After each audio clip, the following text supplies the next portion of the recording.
So hello everyone, welcome back to the channel. तो कैसे हैं आप लोग? बढ़िया।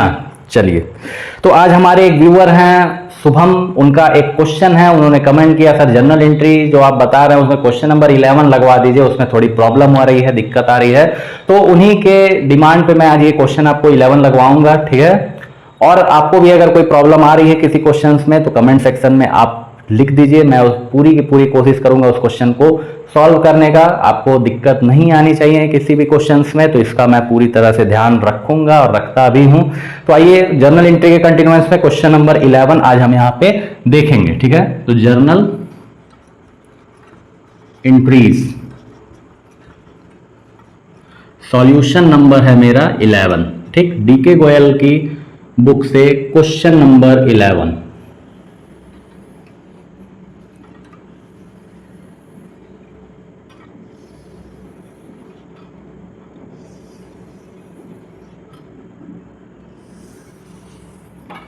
ठीक, date, particular, ledger folio, amount debit and amount credit, ये होता है मेरा जर्नल एंट्री का फॉर्मेट। चलिए अब क्वेश्चन स्टार्ट करते हैं हम अपना। तो देखिए लिखा हुआ है क्वेश्चन नंबर 11 में, जनवरी 6 का दिन था और परचेज किया गया सामान किससे? हेनरी से 50,000 रुपए का, 10% ट्रेड डिस्काउंट पे एंड 4% कैश डिस्काउंट पे and paid 60% amount immediately by cheque. चलिए, यानी कितने का सामान था? 50,000 रुपए का। तो यहाँ पे अब हम बनाएंगे वर्किंग नोट नंबर 1, यानी कि वर्किंग नोट बनाएंगे। सर वर्किंग नोट क्या होता है? Working note is part of solution, यानी कि अगर आप ट्रांजेक्शंस कर रहे हैं, कुछ कैलकुलेटिव ट्रांजेक्शंस है, उसमें वर्किंग नोट आपको जरूर शो करना ही, ना एक पीछे जाकर रफ बना के कर दिए और डायरेक्ट अमाउंट लिखने तो डायरेक्ट अमाउंट में आपको नंबर नहीं मिलेगा, आपको वर्किंग नोट शो करना पड़ेगा जो भी कैलकुलेटिव क्वेश्चंस रहेंगे, ठीक है। ठीक है सर, तो वर्किंग नोट में सबसे पहले लिखेंगे लिस्ट प्राइस। पिछले लेक्चर में मैंने बताया था कि लिस्ट प्राइस क्या होती है। तो लिस्ट प्राइस वो प्राइस होती है जो कैटलॉग प्राइस होती है, मतलब कि सामान पे लिखा होता है दाम, ठीक है। तो कितने का था? 50,000 रुपए का सामान था और 50,000 रुपए के सामान पे जो है 10% ट्रेड डिस्काउंट दे रहा है, तो माइनस कर देंगे trade discount at the rate of 10%। तो ट्रेड डिस्काउंट में पिछले लेक्चर में बताया था ना, जो जा रहा था मॉल पे, और मॉल पे जा रहा तो शीशे बड़े बड़े शीशे चिपकाया होता कि 10% ऑफ 10% ऑफ, यानी कि सबके लिए अवेलेबल था। तो यानी कि उसमें से डायरेक्ट 10% क्या करेंगे? माइनस कर देंगे, यानी कि 10% माइनस कर देंगे। तो इसका 10% सर कैसे निकलेगा? तो 10% इसका हो जाएगा 5,000। अब 5,000 कैसे ले आए हैं सर? तो ये हो जाएगा 50,000 मल्टीप्लाई बाई 10 डिवाइड बाई 100। इसको जब सॉल्व करेंगे तो आएगा 5,000। तो 50,000 5,000 गया, यानी कि 45,000 रुपए जो है इतना एक्चुअल में मेरा सामान है। यानी कि एक्चुअल में सामान का दाम पूछा जाए तो 45,000 रुपए है, क्योंकि ट्रेड डिस्काउंट को जर्नल एंट्री का पार्ट नहीं माना जाता है। जर्नल एंट्री में उसको ट्रेड डिस्काउंट को कंसीडर नहीं किया जाता है, ठीक है। अब इसमें बोल रहा है कि 60% अमाउंट इमीडिएटली मिल गया है, तो इसमें दो पार्ट बांटेंगे, amount received, sorry amount paid, जो परचेज किया ना, तो सामान खरीदे हो तो पैसा दिए होगे, तो अमाउंट पेड और अमाउंट नॉट पेड, यानी कि अभी पैसा बाकी है देना। तो अमाउंट पे कितना किए? तो 45,000 रुपए का मल्टीप्लाई बाई 60 डिवाइड बाई 100, यानी कि 45,000 का 60%, तो 45,000 का 60% लगभग आ जाएगा 27,000। चलिए एक बार करके देख लेते हैं। तो 45,000 का 60% 27,000 रुपए, ठीक। तो चलिए 27,000 रुपए आप क्या किए हैं? दे दिए हैं। तो कितना नहीं दिए? तो 45,000 रुपए देना था, 27,000 दे दिए हैं, तो कितना अभी भी देना है? 18,000।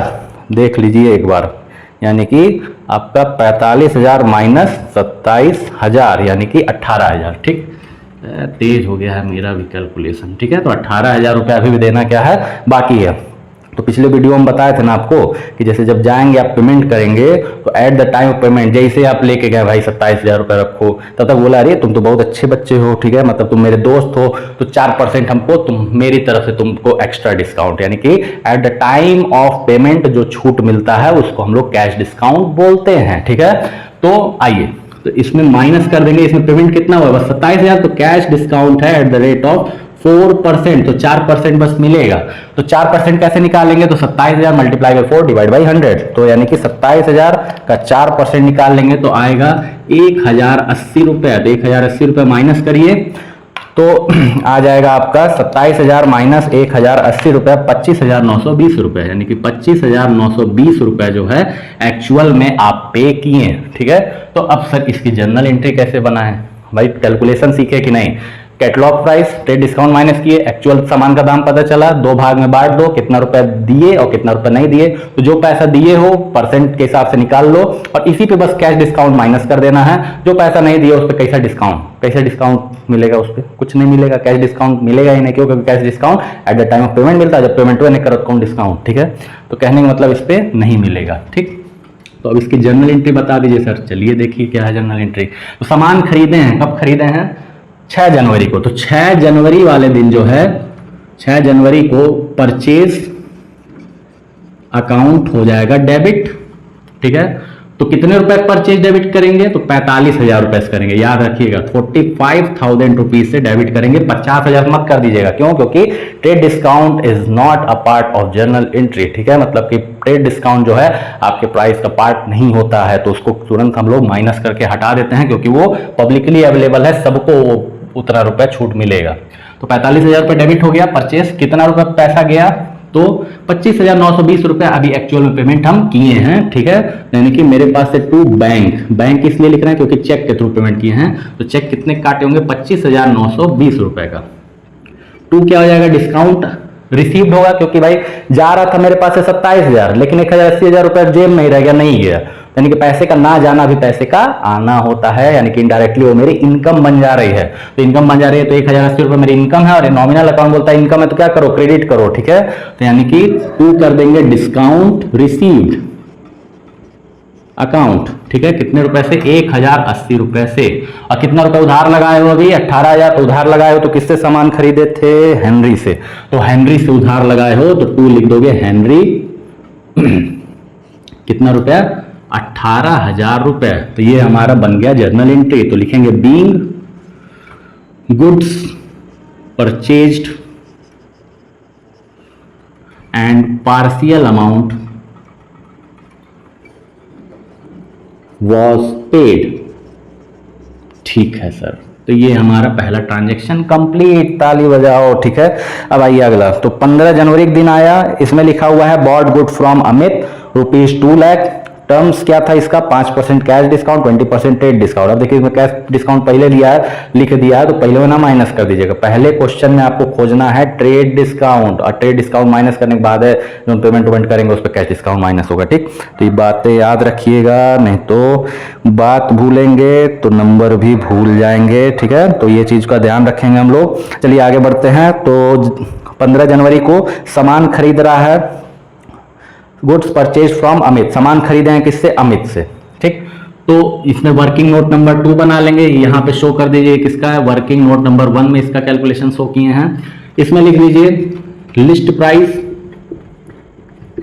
है इसमें कितना आपका 2 लाख रुपीज, तो 2 लाख रुपए का सामान था, और 20% ट्रेड डिस्काउंट है, तो माइनस कर देंगे trade discount at the rate of 20%, तो 20% इसका आ जाएगा 40,000। आया समझ में, तो ये टोटल माइनस करेंगे तो आएगा 1,60,000, यानी एक्चुअल में आप जो सामान खरीद रहे हैं वो 2 लाख का नहीं है, वो कितने का है, वो 1,60,000 रुपए का ही सामान है। ठीक है, तो 1,60,000 का सामान था। अब इसमें बोल रहा है कि 5% तुमको कैश डिस्काउंट देना, कैश डिस्काउंट सब पे मत दे देना। ठीक है, आगे वहां देखो पढ़ लेना, क्वेश्चन गलत हो जाएगा। तो लिखा हुआ है इसमें कि paid 3/4 of the amount in cash at the time of purchase, बस 3/4 दिए हो पैसा। तो इसको 2 भाग में बांट लो, पहला लिखेंगे अमाउंट पेड और दूसरा लिखेंगे अमाउंट नॉट पेड। ठीक है, तो 1,60,000 रुपए का 3/4, यानी कि 1,60,000 का 3/4 आ जाएगा आपका, कितना आ जाएगा, गुणे 3 / 4, तो यानी 1,20,000। तो 1,20,000 रुपया ये अमाउंट पेमेंट किए हैं। तो कितना नहीं पे किए हैं, तो 1,60,000 रुपया माइनस 1,20,000 रुपए, तो यानी कि 1,60,000 माइनस 1,20 कर देंगे तो कितना हो जाएगा आपका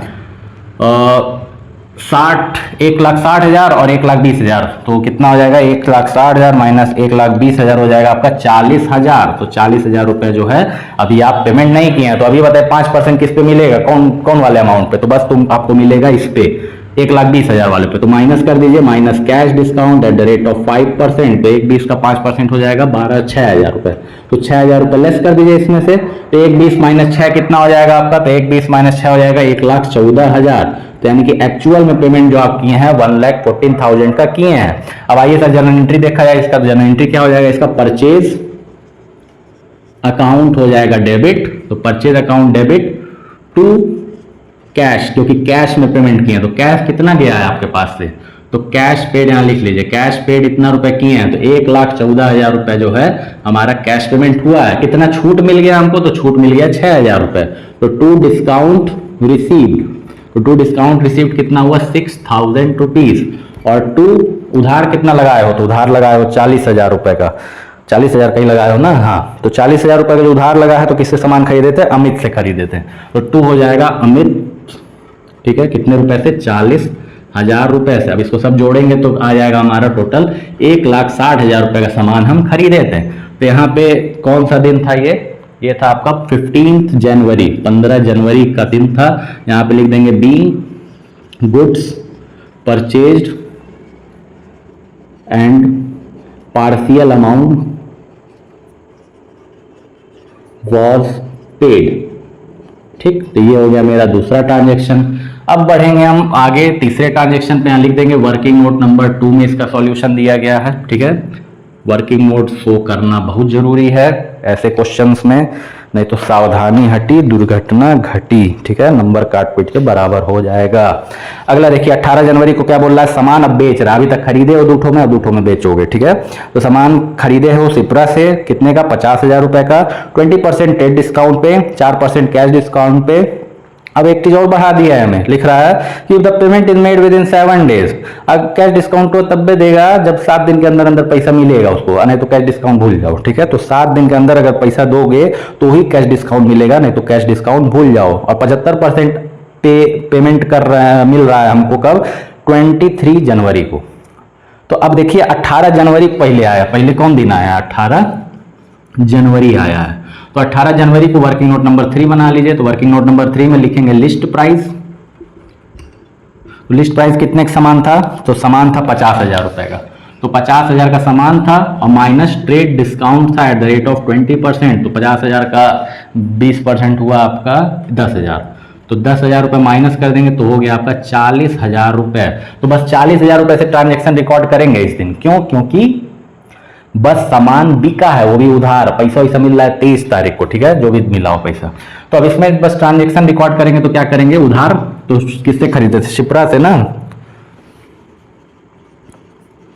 तो शिप्रा डेबिट टू सेल्स कितने रुपए से, 40,000 रुपए से। तो 40,000 रुपए ट्रांजेक्शन रिकॉर्ड कर देंगे। तो being goods sold to Shipra, ठीक है, ये हो गया। अब 7 दिन का वादा था, तो वादा किया तो निभाना पड़ेगा। तो देखिए वादा था 18 तारीख का कि 7 दिन के अंदर अगर दे दोगे तो 4% कैश डिस्काउंट मिलेगा, नहीं तो भूल जाना। तो अब जोड़िए 18 तो खत्म, तो 19, 20, 21, 22, 23, 24 और 25, यानी कि दिन कब खत्म हो रहा है, 25 को। अब पेमेंट हुआ कब मिल गया, 75% पेमेंट मिल गया 23 तारीख को, यानी 2 दिन पहले में दे देना है। ठीक है, दे रही है शिप्रा, यानी कि वादा किया था तो वादा निभाई, बस कितने परसेंट के लिए निभाई, 75% पैसा के लिए निभाई है वादा अपना। ठीक है, तो 75% मिल रहा है, तो यहीं से वर्किंग नोट नंबर 4 चालू कर दीजिए। ठीक है, इसी में दिखा दीजिए कि कितना अमाउंट रिसीव्ड हुआ है। तो अमाउंट रिसीव्ड जो हुआ है वो कितना हुआ है, बस at the rate of 75% receive हुआ है। तो 40,000 रुपए का गुड़े 75%, तो 40,000 का 75 डिवाइड बाई 100 कर देंगे तो कितना आ जाएगा आपका 30,000 रुपये। 30,000 रुपये आ रहा है। ठीक है, यानी इतना अमाउंट हमको मिला है। तो जब भाई 30,000 रुपये वादे के मुताबिक आपको मिल गया 7 दिन के अंदर, तो भैया कैश डिस्काउंट नहीं दोगे क्या उसको, तो कैश डिस्काउंट तो देना पड़ेगा ना उसको, काहे के लिए वो वादा निभाई है। तो इसमें से माइनस कर देंगे cash discount at the rate of कितना वादा किए थे 4% का, तो 4% के हिसाब से 30,000 पे कैश डिस्काउंट दे दो। तो 30,000 का गुड़े 4% तो 1,200 रुपए। तो 1,200 रुपए इसको क्या दे दीजिए, डिस्काउंट दे दीजिए। तो आ जाएगा 00882 टू, यानी 28,800 रुपया मिला होगा हमको। ठीक है, तो पैसा कितना आया शिप्रा से, तो आ गया 23 जनवरी का ट्रांजैक्शन रिकॉर्ड करेंगे। और पैसा कैसे दी है, चेक के थ्रू दिया, यानी कि बैंक अकाउंट डेबिट करेंगे। तो बैंक अकाउंट करेंगे डेबिट। ठीक है, कितने रुपए से डेबिट करोगे, 28,800 से। और ये देखिए डिस्काउंट, कैश डिस्काउंट रिकॉर्ड करोगे, यहाँ पे डिस्काउंट मिल नहीं रहा, उल्टा देना पड़ रहा है। पेमेंट आने वाला था 30,000, लेकिन आया 28,800, 1200 रुपए नुकसान हो गया। तो नुकसान हो गया तो नॉमिनल अकाउंट बोलता है नुकसान है तो डेबिट करो, all expenses losses are debit, यानी कि डिस्काउंट अलाउड करना पड़ा। तो डिस्काउंट अलाउड अकाउंट करेंगे यहाँ पे डेबिट, कितने रुपए से, 1200 रुपए से। और टू कर देंगे क्या, शिप्रा, कितने रुपए से, 30,000 रुपए से। ठीक, ट्रांजेक्शन लिख देंगे being good, sorry 75% of amount received from Shipra. ठीक सर, हाँ सर, एक ना क्वेश्चन आ रहा है दिमाग में, पूछ लें। हाँ पूछो बाबू, क्या क्वेश्चन है। तो देखिए क्वेश्चन ये आया दिमाग में कि 75% का तो आप यहाँ पे ट्रांजेक्शन रिकॉर्ड कर दिए हैं, बाकी 25% वाला कौन करेगा रिकॉर्ड। तो 25% वाला देखिए अभी पैसा मिला ही नहीं है, क्वेश्चन में कोई ऐसी जानकारी ही नहीं दिया है कि 25% हमको शिप्रा से मिला है। तो जब कुछ नई जानकारी दिया हुआ है तो यानी कि अभी भी शिप्रा उधार लगाई है, वो फ्यूचर में देगी। तो जब फ्यूचर में देगी तो उसको देखा जाएगा। तो सर कैसे पता चलेगा कि उधार लगाई है, ये देखो शिप्रा डेबिट कितना की हो, शिप्रा के सर पे कितने रुपए बोझ था, 40,000 रुपए का। शिप्रा के अब देखो क्रेडिट कितने से कर दिया, बोझ कितने से उतार दिया शिप्रा के सर से, 30,000 का। तो 40,000 माइनस 30,000, अभी भी ये बोझ कितने का दिख रहा है, 10,000 का दिख रहा है। इनडायरेक्टली जनरल एंट्री में हमको पता चल गया कि शिप्रा का अकाउंट जो है वो 10,000 रुपए से अभी डेबिट है, यानी कि अभी हमको शिप्रा से 10,000 रुपए इन फ्यूचर अभी लेना बाकी है। ठीक है सर, अब आ गया हमको समझ में। चलिए, तो जब आ गया तो अब हम अगले क्वेश्चन की तरफ बढ़ेंगे। ठीक है, तो यानी कि अमाउंट नॉट रिसीव्ड अभी भी कितना होगा, अमाउंट नॉट रिसीव्ड अभी भी कितना होगा आपका, 10,000।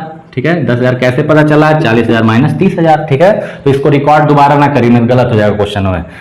ठीक, अब आ गया ये लास्ट ट्रांजेक्शन है मेरा। सामान बेचा है गरिमा को 1 लाख रुपए का। ठीक है, तो बेच दीजिए, यानी लिस्ट प्राइस कितनी थी सामान की, लिस्ट प्राइस थी 1 लाख रुपए। ठीक है, आई में ट्रेड डिस्काउंट अब 20%। अरे बाप रे बाप, तो ये 5वां वर्किंग नोट है। तो यानी कि ट्रेड डिस्काउंट था एट द रेट ऑफ 20%, यानी कि इसका हो गया 20,000 रुपए। तो 20,000 माइनस किया, यानी कि एक्चुअल में सामान कितने का बेचे हैं उसको, 80,000 रुपए का। अब इन्हें दो ठो वादा कर, एक दो ठो इसमें बढ़ा दिया है। अब इसमें क्या बढ़ा दिया, जानकारी अपना दिमाग लगा दिया इसमें कि 5% कैश डिस्काउंट मिलेगा अगर 15 दिन के अंदर अंदर पैसा मिल जाता है। तो अब बोल रहा है कि गरिमा जो है वो बेचारी 1/4 पेमेंट ले आके दी दौड़े कब, 5 फरवरी को। अब बाकी जो बचा हुआ पैसा उसमें से 60% जो है वो 15 फरवरी को दे रही है। अब देखिए 3 ट्रांजेक्शन, ये खेला जो उन्हें बढ़ाता रह रहा है। ठीक है, तो कुछ भी हो हमको कोई दिक्कत नहीं है। ठीक, क्योंकि हमको कंसेप्ट क्लियर है। ठीक, तो कंसेप्ट आपका बेसिक क्लियर है, तो क्वेश्चन में कितना घुमा दे, कितना भी आपको उसमें ताम झाम डाल दे, आपको घबराना नहीं है। यानी कि 25 तारीख को बस सामान बेचेंगे, किसको, गरिमा को, वो भी उधार। ठीक है, तो 25 जनवरी की ट्रांजेक्शन जो रिकॉर्ड होगी वो बस होगी गरिमा डेबिट टू सेल्स अकाउंट। तो कितने का सामान बेचे हो, बस 80,000 रुपए का। ठीक है, तो यानी 80,000 रुपए का सामान बेच दिए और साथ में एक वादा भी बेचे कि गरिमा देखो, अगर तुम 15 दिन के अंदर अगर पैसा ला के दे देती हो तो तुमको हम एक बेनिफिट प्रोवाइड करेंगे, तुमको 5% एक्स्ट्रा हम डिस्काउंट देंगे कैश डिस्काउंट के नाम पे। ठीक है, तो उसको सामान के साथ साथ एक वादा भी दे दिए हम कि जाओ गरिमा और जाओ और 15 दिन के अंदर पैसा लेके आओ और 5% कैश डिस्काउंट हमसे और एक्स्ट्रा पाओ। ठीक, तो आइए देखिए, तो सामान बेच दिए 80,000 रुपए का उसको, तो लिख देंगे being goods sold on credit. ठीक, अब वो आ रही है किस दिन हमारे वहां, वो आ रही है 5 फरवरी वाले दिन। ठीक, तो 5 फरवरी को आई, बोली कि सर ये हमसे ना जो भी पैसा था उसका 1/4 ले लीजिए। तो अब 1/4 पहले निकालो कितना हुआ, तो यानी कि इसका जो है 1/4 पेमेंट कर रही है। तो अमाउंट पेड जो है, पेड ऑन 5 फरवरी यानी कि 5 फरवरी को 1/4 पे कर रही है, किसका? तो 80,000। तो 80,000 का 1/4 निकालोगे तो कितना हो जाएगा? तो 80,000 का 1/4 आ जाएगा आपका 20,000 रुपये। तो 20,000 रुपये लेके आई कि सर 20,000 रुपये है मेरे पास। तो अब हम जोड़ेंगे, अब दिन जोड़ो। तो भाई जनवरी कितने महीना होता है? तो जनवरी होता है 31 का महीना, ठीक है। तो 25 को हुआ ट्रांजेक्शन, तो 31 - 25 यानी कि 6 दिन। तो 6 दिन जनवरी का बचा। अब 5 फरवरी यानी कि 5 और जोड़ लीजिए, तो 6 5 11 यानी कि वादे के मुताबिक है वो, यानी 1/4 जो पैसा आया है वो 11 दिन में ही आ गया है। टाइम था 15 दिन का, लेकिन आ गया 11 दिन में ही। तो यानी कि वादे के अनुसार वो खरी उतरी है, तो उसको हम जो है डिस्काउंट देंगे। तो कैश डिस्काउंट कितना रुपए देंगे उसको हम? 5%। तो 20,000 लेके आई थी तो उसको हम दे देंगे डिस्काउंट, ये 6 लिख दीजिएगा यहाँ से, ठीक है। तो यहाँ पे वर्किंग नोट नंबर 6 डाल के लिख दीजिए cash discount at the rate of 5% हम देंगे। तो 5% कितना? 1,000 रुपए। तो 1,000 माइनस करेंगे, यानी गरिमा से एक्चुअल हमको कितना रिसीव होगा? 19,000 रुपीज रिसीव होगा, ठीक है। तो अब आइए 5 फरवरी वाली जर्नल एंट्री क्या करेंगे और ये कैसे लेके आइए? चेक बुक से दिए क्या हमको? बताइए, चेक से दे रही है, ठीक है। तो चेक ले लेंगे इससे। तो बैंक अकाउंट हो जाएगा डेबिट, कितने रुपए से? 19,000 रुपीज से। और डिस्काउंट देना पड़ा यानी घाटा हो गया, तो डिस्काउंट अलाउड को भी डेबिट करेंगे। डिस्काउंट अलाउड डेबिट हो जाएगा कितने से? 1,000 रुपए से। और 2 हो जाएगा क्या? गरिमा। गरिमा के सर से बोझ हटा देंगे, कितने रुपए का? 20,000 रुपए का।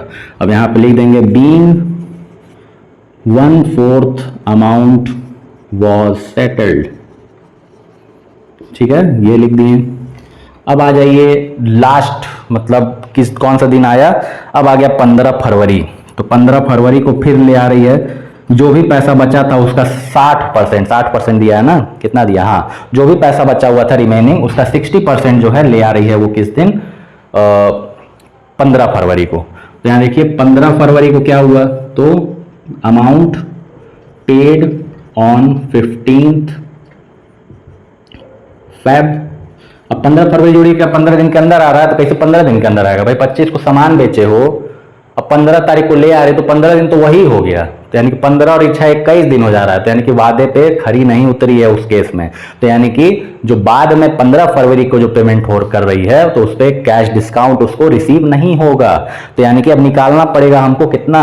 60%। तो अमाउंट बचा कितना था? तो टोटल बचा था, बेचे थे 80,000 रुपए का, 80,000 रुपए में से 20,000 रुपए पेमेंट हो गया था, तो बचा था पेंडिंग अमाउंट 60,000 रुपए का।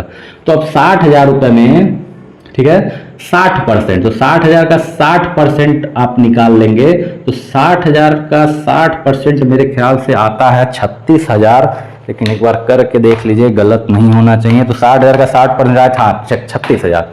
तो 36,000 रुपए जो है पेमेंट वो करेगी, ठीक है, 36,000 का, ठीक। तो ये वर्किंग नोट नंबर 7 यहाँ पे डाल लेंगे, ठीक है। तो यहाँ पे एंट्री करेंगे, कैश में पेमेंट किए तो कैश अकाउंट करेंगे यहाँ पे डेबिट, और 2 कर देंगे गरिमा। इसमें इसको 1 भी रुपए डिस्काउंट नहीं मिलेगा, क्यों? क्योंकि वादे के मुताबिक ये नहीं है गरिमा, ठीक है। कितना रुपया? तो 36,000 रुपये, 36,000 रुपये, ठीक। तो यहाँ पे लिख देंगे being 60% of remaining amount was received, चाहे was settled by गरिमा, ठीक। तो ये था हमारा क्वेश्चन। अब सर अभी भी कुछ गरिमा से पैसा लेना बाकी है क्या? हमको अभी भी गरिमा को फोन करेंगे, पैसा दो पैसा दो। तो देखिए, रुकिए, चेक कर ले रहे हैं, समझा भी दे रहे हैं आपको कैसे चेक किया जाता है, ठीक है। तो देखिए, गरिमा को सामान बेचे थे कितने का? 80,000 रुपए का। 80,000 रुपए डेबिट, यानी कि गरिमा पे सर पे बोझ कितने का है? 80,000 रुपए का है, ठीक है। बोझ कितना उतारे? 20,000 रुपए का। तो 80 - 20 यानी कि कितना हो गया? 60,000 रुपए। तो 60,000 रुपए और लेना है, तो 60,000 रुपए और लेना था, तो कितना और दे दिया हमको? 36,000 रुपए। फिर गरिमा को क्रेडिट कर दिया, यानी बोझ उतार दिए उसका। तो यानी कि 60,000 में से 36,000 रुपए और चला गया, तो बचा कितना आपका? 24,000 रुपए अभी भी गरिमा से हमको लेना है। यानी इन फ्यूचर अभी भी हमको गरिमा से कितना रुपए लेना पड़ेगा?